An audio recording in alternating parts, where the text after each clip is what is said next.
Yo, sa mga ka-event, eto na naman tayo. Another day, another vlog. Pero ngayon, ang video natin or ang vlog na gagawin natin ngayon ay hindi muna event. Alright, so lahat ng event ngayon, so magbibigay muna tayo ng mga konting tutorial. So ayun, so yung gagawin nating tutorial or yung papakita ko sa inyo ay tungkol dun sa pag-feedback. So ito yung basic na ginagawa ko kahit walang processor o yung tinatawag na equalizer. Alright?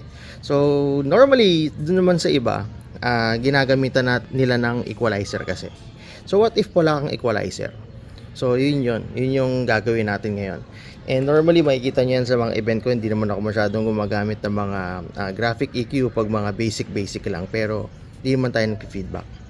Alright? So, sa mga expert, sa mga batikan, sa mga professional, so alam na nila to. And ito, kung alam mo na to, pwede mo nang skip, pwede mo ring i-share, pwede mo ring ituro sa iba. Okay, so itong video na to para dun sa mga kasama natin sa industriya na nagsisimula pa lang at nagkakaroon ng issue sa pag-feedback, lalo na kung wala pang mga processor or walang mga equalizer. Alright, so simple lang to actually. So kailangan matutunan. Kasi kahit wala ka nung processor, pwede kang makalusot. So, yun yung ginagawa ko, no? Yun yung ginagawa ko pag sobrang basic lang ng mga setup natin. Actually, sa mga video, makikita nyo nga Kung makikita nyo, may equalizer akong dala pero hindi ko ginagamit. Nandun lang kasi siya sa pinaka tour case, sa pinaka rack. Alright? So, ngayon, setup ko lang yung gamit para may mai-demo ako sa inyo. So, mag-setup ako ng isang speaker, isang mic, and then mixer. So ayun, so let's go.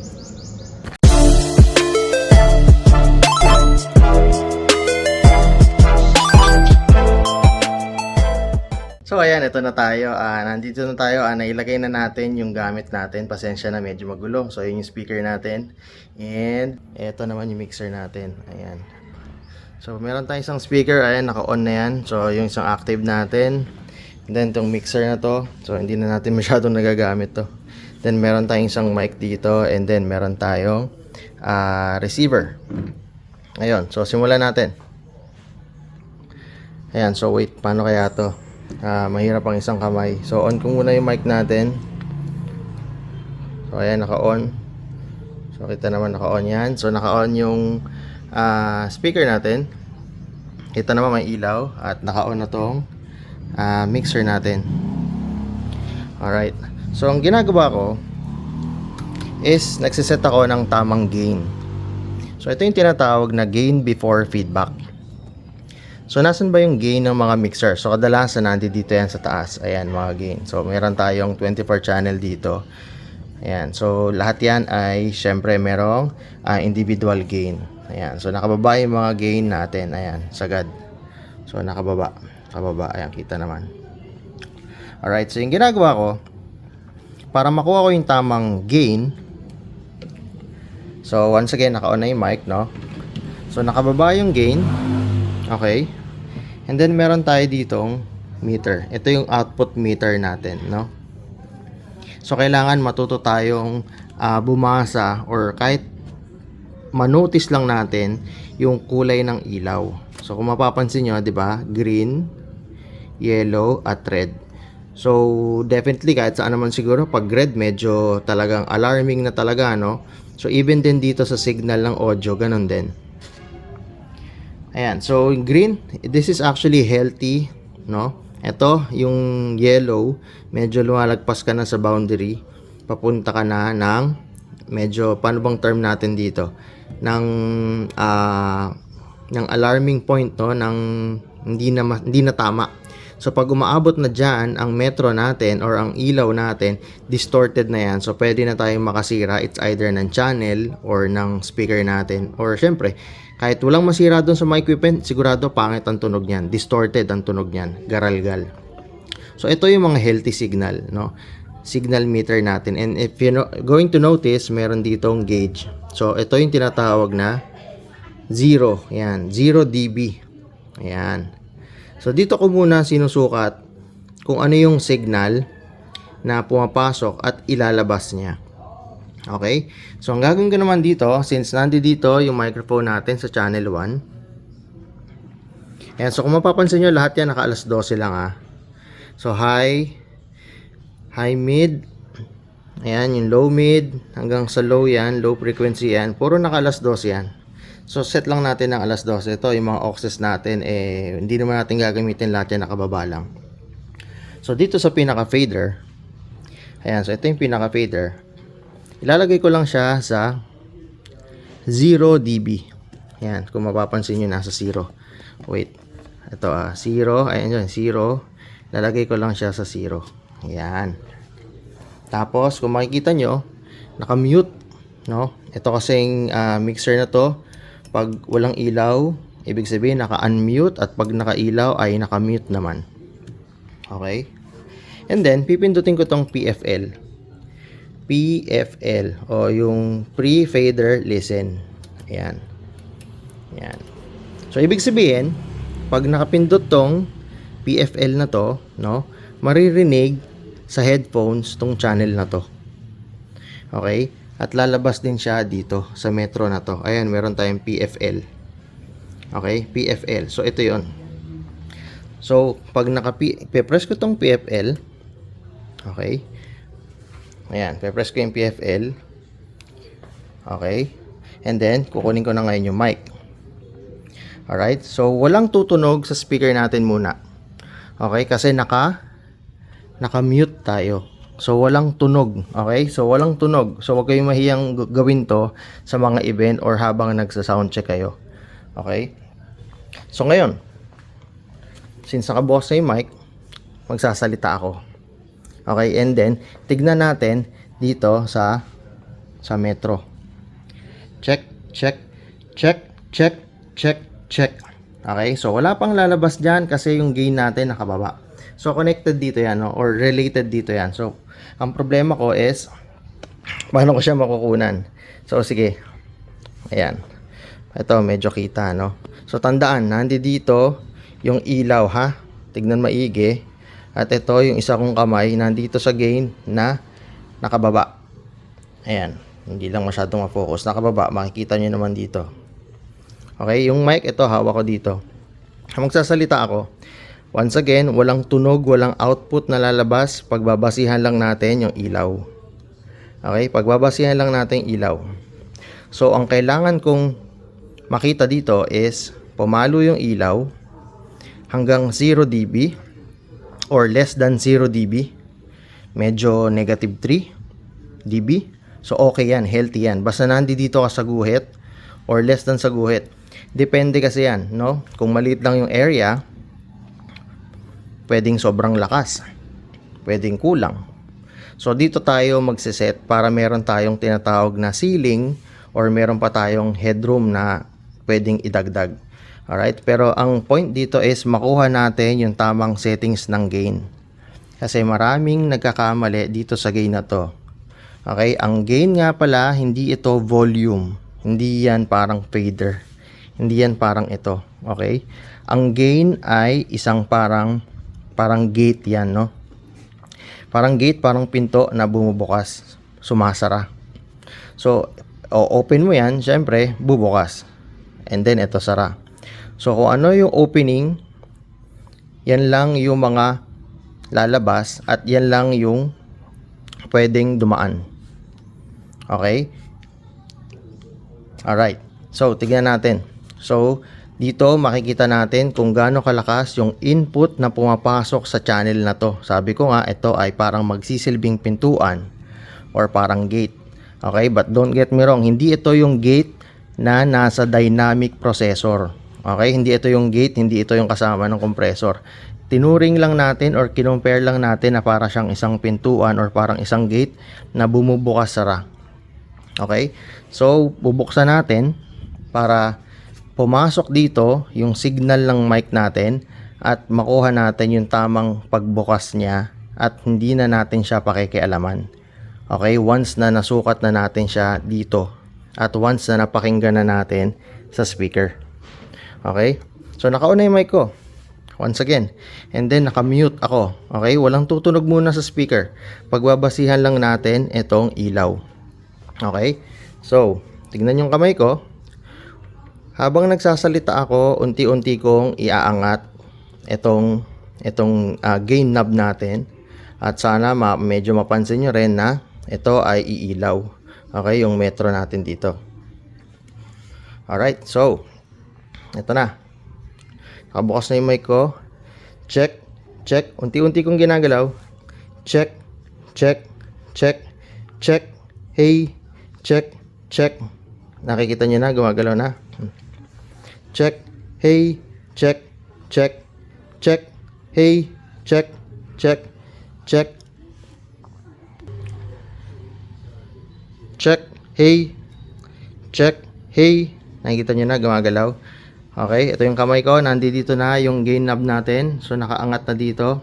Ayan, so pupunta tayo dito. Hey, check, check. Kahit sumigaw ako dito, hey, check, check, hey. Nakita nyo, yung pinakamalakas na sigaw ko ay umaabot lang dito sa 0 dB. Hindi siya lumalagpas. Kung lumagpas man, konting-konting kurap lang. Okay, so once again, sisigaw ako, hey! Hey! Hanggang dun lang. Okay? So, ibig sabihin, nasa healthy side tayo or healthy boundary tayo, pwede na nating patunogin. Okay? So, ito na ngayon, tatanggalin ko ngayon yung mute. Hey! Oh wait, tatanggalin ko yung mute and then itataas ko na yung master natin. So master natin ay dapat naka 0 na rin, 0 dB na rin. Hey, check, check, 1, 2. Hey, sound, check, hey, check. So maririnig yun na ngayon, no? Check. So lalapit tayo, paano ko ba bibitawan to? Wait lang ha. Sige, so lalapit tayo. Hey, check. Ito yung mic natin. Check, check, hey, check. Sorry. Hey, check. So, ayan, nakalapit tayo dito. Ayan, oh. So, ganito kalapit. Actually, sa standard na settings natin ng speaker, pag naka-stand, mas mataas pa dito. Ayan, oh. Pero ito, nasa tabi ko na. Check, hey, sound, check, test. Kagaya ito nung ginagawa ko sa mga previous videos natin. Check, hey, check, check, hey. Ayan, sound check, test, hey, check, hey, check. Ayan, so hindi nag-feedback. Ayan, so kung mapapansin nyo, pwede nating patay ito. Tanggalin natin yung VFL. So pag nagsalita ka, wala kang lalabas na ilaw o na meter dyan. Yan, so ibig sabihin, tama lang yung gain natin. Nakita nyo naman, meron pa tayong allowance dito. Kapag medyo nahinaan sila, pwede mo pang itaas.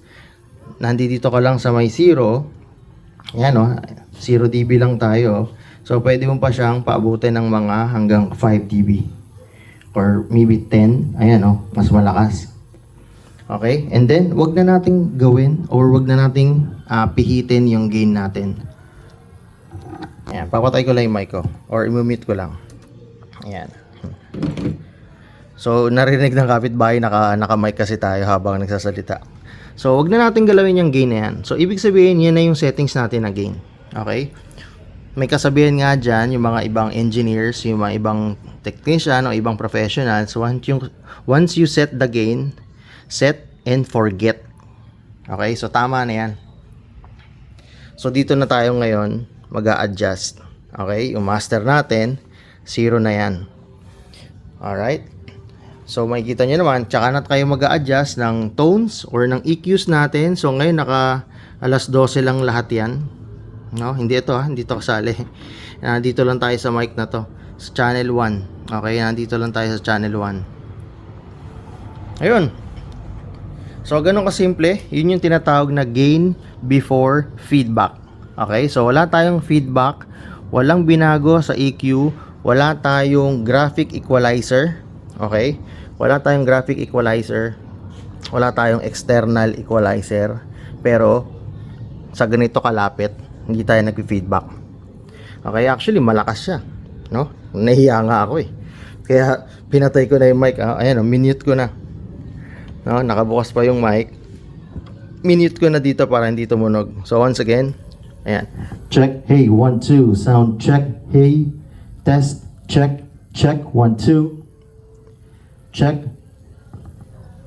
Yun. Meet ko ulit. Ayan, naiya ako. Medyo malakas talaga siya at katanghalian, alauna ng tanghali. So baka tayo ay makalampag. Pero mabait naman yung mga kapitbahay natin dyan. No? Shoutout sa mga kapitbahay natin dyan. Hindi nyo ako makikita dito. Nasa loob ako. Pero naririnig ako kasi. Ayun, so wait. Ayan, so yun, so nai-demo ko na. So yun yun, no? So yun yung ginagawa natin, yun yung technique natin sa pag actually wala tayong kinakatay, tamang settings lang ng gain. So makikita niyo yan sa mga videos ko. Lagi kong ginagawa yan. Simpleng-simple lang yung mga event natin sa El Sueño, 'di ba? Simple lang, nakamalit na mixer lang tayo, naka-analog lang tayo. Hindi naman maselan kasi yung mga event. So pwede, no? So ganun lang. So basic pa lang 'yun, no? What more pa kung naka-equalizer ka. I'm not saying na hindi siya mag-feedback, pero isipin nyo yung ganung kalapit, wala naman sigurong host or magsasalita na ganung kalapit na. Okay? This is kung basic lang naman. Kung basic lang naman, no? At least sa ganito pa lang ma-practice na kayo, no? Ang kinakatakot ko lang kasi syempre hindi ko alam, hindi lahat ng mixer ay may ganung feature na kapag ka naka PFL ka at pag nagsalita ka, lalabas sa metro o sa ilaw. Alright? So check nyo yung mga mixers nyo kung may ganon. So once again, ang topic natin or ang tinuro ko sa inyo ay gain before feedback. Okay? Yung tamang bukas ng gain. Okay? Ulitin natin. Ang gain ay hindi volume, hindi to fader. Okay? Ito yung pagbukas para sa signal na pumapasok sa channel na yon. So kung iba't iba ang gagamit ng channel ng mixer nyo, for example may mga instrumento, iba-iba rin ang gain yan. Alright? So sa isang event, sa isang setup, sa isang sound check mo, total, ikaw yung magsa-sound check. Okay? So pwede ka nang mag-adjust kung sobrang lakas niyan sa fader. Okay? Halimbawa yung sumunod na magsasalita or yung magsasalita talaga ay talagang malakas ang boses, no? Aminin nyo, may mga ganong tao talaga. May mga malalakas ang boses. Pwede nyo nang kabigin, pwede nyo bawasan sa fader, hindi sa gain. Okay? Sa fader na lang. Alright? That way, pinaka-safe yun. Okay? Ngayon, kung medyo mahina naman siya, since may allowance pa tayo sa fader natin at nakaset tayo ng 0 dB lang sa fader natin, pwede mo pang itaas. Hanggat maaari, wag mo munang gagalawin ng gain kasi dyan magkakanda loko-loko yan. Dyan magkakanda leche-leche yan. Alright? Dyan. So sa gain, nagkakaroon ng problema kung bakit nagkakaroon ng feedback ang isang basic event. Okay? So, di nyo napapansin minsan, isang mixer lang, laptop lang, mic lang. Basic lang talaga, no? Cellphone. Pero nakakalusot ang event, no? Okay na okay. Walang ingay. Hindi mabubwisit ang mga guests, ang mga tao. Hindi rin mahirapan ng MC, di ba? So ganon. So ang i-adjust mo na lang once na nakuha mo ang gain before feedback o yung tamang settings ng gain ay EQ. Kung medyo manipis ang boses nung nagsasalita, dagdagan mo ng medyo low mid or low. Kung sobrang tinis, bukasan mo ng high, medyo depende, pakinggan mong maigi. No? That way kayo na makakasagot yan, no? Hindi ko na depende sa pandinig natin, no? Pero minsan naman kasi merong obvious naman talaga na matinis, lalo mga babae, maingay ang boses. Okay? So don't get me wrong, no? Meron talaga. Meron naman pag nagsalita ang ganda ng boses, machong macho, parang DJ sa radyo, no? Ang sarap timplahin. At ang lakas, very modulated, no? Normally mga lalaki yung mga ganyan, no? So pagka ganun, halos wala ka nang i-adjust sa ano mo, sa EQ mo or sa mixer mo. Siguro talagang volume na lang ng fader, no? Up and down na lang, lakas na lang. Sa equalization, konting-konti lang ang adjustment pagka mga ganung boses, no? Pinagpala yung mga ganon, no? Sana all. Ayan. So, Sana may natutunan kayo dito sa video natin. Sana ma-practice, sana ma-check, sana makagamit din ako ng ibang mixer mo. Ma-check ko sa ibang mixer kung paano mag-set ng gain before feedback kung walang ganong feature, no? Definitely ito meron yung Yamaha na ginagamit ko, pwede. Try kong i-demo yung Yamaha kasi parang sa mga nakikita ko marami ring gumagamit ng ganong Yamaha na MG series, no? Kasi yun naman hindi siya umiilaw sa PFL. I-check ko naman yon sa pinaka peak, no? Ganun pa rin, i-adjust mo yung gain, i-mute mo, tapos magsalita ka. Kung ikaw man to, kung naka MG series ka man, no? So i-mute mo, ilagay mo sa 0 dB yung fader mo, and then adjust mo yung gain. Magsalita ka na magsalita, sumigaw ka ng sumigaw, and then abangan mo yung ilaw ng peak. Okay? Pag yan kumurap, bawasan mo yung gain mo at sumigaw ka ulit. Dapat yung pinakasigaw mo, yung pinakalas na sigaw mo, hindi siya kumurap, hindi siya mag-peak. Alright? So in that way, medyo pasok ka na, medyo okay na yan, no? Pwede na, no? So siguro baka magbawas ka pa pag mismong event na, pag mismong actual na, pag may nagsalita na, magbabawas ka ngayon. In that way, pag nagbawas ka at naging okay yon, walang feedback yon, safe na yon, no? Unless talagang ipasok niya yung mic sa speaker, so wala naman sigurong gagawa nun, no? Wala pa naman sigurong gagawa nun. So ganun din. Next time siguro pag-usapan naman natin yan, mga klase na mixer. And then yan, sa isang nag-comment sa atin, tutorial ng Mini Pearl. So meron din tayo yan, so gagawin din natin yan. Sabi ko nga is meron na sanang video na sira lang, so gagawa ulit ako ng para sa Mini Pearl natin. Alright, so question, kung meron man kayong mga gustong itanong pa, kung anong maitutulong natin, no, i-comment down below nyo lang. Alright, and then i-share nyo lang to kung sa tingin yung may natutunan kayo. Alright, sana meron, no? Sana natulungan ko kayo para at least hindi magastos kung talagang nasa basic pa lang ang mga gamit natin pagdating sa event, pero nai-eliminate mo na or naiiwasan mo na mag-feedback, 'di ba? Nang wala kang graphic equalizer or external equalizer. Alright? So kung meron, okay din naman, no? Pero yun nga, sabi ko nga, para to sa mga nagsisimula pa lang na konti pa lang yung gamit, at kung wala pang gamit na equalizer, huwag kayong matakot para sa feedback. Pwede pa rin naman maiwasan. Okay? Pwede pa rin naman yan. Okay? So once again, this is Intermix Fidelity. Please like and subscribe. Pakishare na lang tong video natin. Once again, see you on the next vlog.